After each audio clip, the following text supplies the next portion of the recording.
আৰু তেখেতে ক্ষমতাৰ বলিয়ান হৈ এটাৰ পিছত এটাকে আবুল তাবুল বকা তেখেতে আৰম্ভ কৰিছে আৰু তেখেতৰ প্ৰতিটো ক্ষেত্ৰতে বিফলতা আমি দেখা পাইছোঁ। গতিকে ডক্টৰ হিমন্ত বিশ্ব শৰ্মা কি কৈছে কি কোৱা নাই এইটো আমাৰ গুৰুত্ব দিয়াৰ কোনো প্ৰয়োজন নাই। আমি ভাবোঁ যে অসমৰ সংখ্যালঘু মুছলমানসকল বা সংখ্যালঘু জনগোষ্ঠীয়ে নিজকে সুশিক্ষাৰে শিক্ষিত কৰিব লাগে আৰু মানৱ সম্পদ হিচাপে গঢ় দি আমি doctor engineer IAS IPS officer হ'ব লাগে আৰু গুণী জ্ঞানী হ'ব লাগে। লগতে কিতাপৰ অধ্যয়ন কৰি হিমন্ত বিশ্ব শৰ্মাৰ নিচিনা ৰাজনৈতিকভাৱে হিতাৰী যিসকল নেতা আছে তেওঁলোকক উচিত শিক্ষা আমি দিব লাগে। হিমন্ত বিশ্ব শৰ্মা 14,000 বছৰো জন্ম লাভ কৰিলে হিমন্ত বিশ্ব শৰ্মাৰ নিচিনা ব্যক্তিয়ে বা এই ধৰণৰ সাম্প্ৰদায়িক ব্যক্তিয়ে সংখ্যালঘু মুছলমানসকলক কেতিয়াও নিষেধ কৰিব নোৱাৰে। হিন্দু মুছলমানৰ ৰাজনীতি কৰিব বিচাৰিছে। গতিকে আমি আপোনালোকৰ জৰিয়তে মুখ্যমন্ত্ৰী ডাঙৰীয়াক ক'ব বিচাৰিছোঁ, আপোনাৰ মানসিক ভাৰসাম্য হেৰুৱাই পেলাইছে।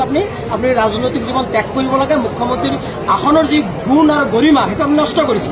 গতিকে আপুনি অচিৰে পদত্যাগ কৰিব লাগে। এইটোৱে কম আমি আপোনালোকৰ বিজেপি চৰকাৰ হৈছে তেওঁলোকৰ হিডেন এজেণ্ডা পূৰণ কৰিব পাৰে। তেওঁলোকে RSSৰ আদৰ্শৰ দ্বাৰা পৰিচালিত এটা ৰাজনৈতিক দল আৰু RSSৰ আদৰ্শই হৈছে হিন্দু ৰাষ্ট্ৰ গঠন কৰা, হিন্দু ধৰ্মক প্ৰতিষ্ঠা কৰা। আৰু তাৰ কাৰণে আজি ৱাকাফ বিল যি সংশোধনী বিল আনিলে, এই বিলটো আনি ভাৰতবৰ্ষৰ মুছলমানক তেখেতে নিষেধ কৰিব বিচাৰিছে। ভাৰতবৰ্ষৰ মুছলিম জনগণক তেখেতসকলে দ্বিতীয় শ্ৰেণীৰ নাগৰিক হিচাপে গণ্য কৰিব বিচাৰিছে আৰু তাৰ কাৰণে ৱাকাফ বিল আনি মুছলমান জনগণৰ সমস্ত অধিকাৰৰ পৰা তেওঁলোকক খৰ্ব কৰিব বিচাৰিছে আৰু নিজৰ যিটো অধিকাৰ চাওক আপোনালোকে এটা কথা মনত ৰাখিব যে মোৰ ভূমি ইয়াত খাম নে পিন্ধিম নে কি কৰিম এইটো মোৰ কথা, এইটোতো চৰকাৰে নিৰ্ধাৰণ কৰিব নোৱাৰে। ৱাকাফ সম্পত্তি সম্পূৰ্ণ মুছলমানৰ সম্পত্তি। এই সম্পত্তি তেওঁলোকে হস্তগত কৰিব বিচৰাটো এইটো মানে হাস্যকৰ কথা আৰু এইটো ৰাজনৈতিক ষড়যন্ত্ৰ। আমি ভাবোঁ যে ইয়াৰ কাৰণে ভাৰতবৰ্ষৰ মুছলমান ৰাইজ আৰু অসমৰ মুছলমান ৰাইজে ৰাজপথলৈ ওলাই গণতান্ত্ৰিকভাৱে প্ৰতিবাদ সাব্যস্ত কৰিব। গতিকে মুখ্যমন্ত্ৰী ডাঙৰীয়া এটাৰ পিছত এটাকে মুছলমান জনগোষ্ঠীৰ যিমান লিডাৰ যিমান ব্যক্তি টাৰ্গেট হৈ আছে সেই ব্যক্তিসকলক তেখেতে গ্ৰেপ্তাৰ কৰাৰ এটা ষড়যন্ত্ৰ আৰম্ভ কৰিছে। আমি সেইকাৰণে আপোনালোকৰ জৰিয়তে ক'ব বিচাৰিছোঁ মুখ্যমন্ত্ৰী ডাঙৰীয়া মানসিকভাৱে ৰাজনৈতিকভাৱে ভাৰসাম্য হেৰুৱাই পেলাইছে। গতিকে মুখ্যমন্ত্ৰী গাদীৰ পৰা পদত্যাগ কৰা উচিত আৰু এই কথাবিলাক অসমৰ সুদী সমাজে চিন্তা কৰা উচিত আৰু অনাগত দিনত বিজেপিক উৎখাত কৰিবৰ কাৰণে সম্পূৰ্ণৰূপে প্ৰস্তুত হোৱাটো উচিত। আৰু তেখেতে ক্ষমতাৰ বলিয়ান হৈ এটাৰ পিছত এটাকে আবুল তাবুল বকা তেখেতে আৰম্ভ কৰিছে আৰু তেখেতৰ প্ৰতিটো ক্ষেত্ৰতে বিফলতা আমি দেখা পাইছোঁ। গতিকে ডক্টৰ হিমন্ত বিশ্ব শৰ্মা কি কৈছে কি কোৱা নাই এইটো আমাৰ গুৰুত্ব দিয়াৰ কোনো প্ৰয়োজন নাই। আমি ভাবোঁ যে অসমৰ সংখ্যালঘু মুছলমানসকল বা সংখ্যালঘু জনগোষ্ঠীয়ে নিজকে সুশিক্ষাৰে শিক্ষিত কৰিব লাগে আৰু মানৱ সম্পদ হিচাপে গঢ় দি আমি doctor engineer IAS IPS officer হ'ব লাগে আৰু গুণী জ্ঞানী হ'ব লাগে। লগতে কিতাপৰ অধ্যয়ন কৰি হিমন্ত বিশ্ব শৰ্মাৰ নিচিনা ৰাজনৈতিকভাৱে হিতাৰী যিসকল নেতা আছে তেওঁলোকক উচিত শিক্ষা আমি দিব লাগে।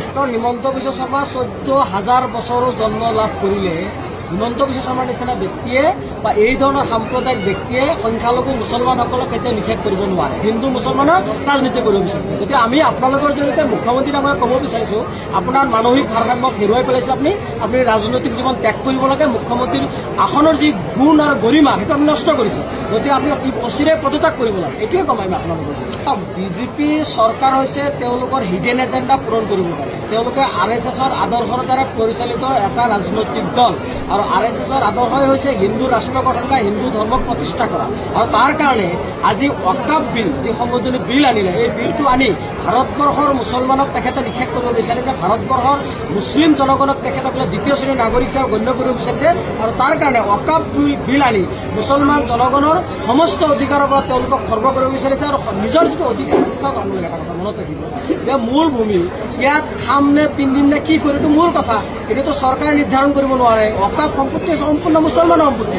এই সম্পত্তি তেওঁলোকে হস্তগত কৰিব বিচৰাটো এইটো মানে হাস্যকৰ কথা আৰু এইটো ৰাজনৈতিক ষড়যন্ত্ৰ। আমি ভাবোঁ যে ইয়াৰ কাৰণে ভাৰতবৰ্ষৰ মুছলমান ৰাইজ আৰু অসমৰ মুছলমান ৰাইজে ৰাজপথলৈ ওলাই গণতান্ত্ৰিকভাৱে প্ৰতিবাদ সাব্যস্ত কৰিব। গতিকে মুখ্যমন্ত্ৰী ডাঙৰীয়া এটাৰ পিছত এটাকে মুছলমান জনগোষ্ঠীৰ যিমান লিডাৰ যিমান ব্যক্তি টাৰ্গেট হৈ আছে সেই ব্যক্তিসকলক তেখেতে গ্ৰেপ্তাৰ কৰাৰ এটা ষড়যন্ত্ৰ আৰম্ভ কৰিছে।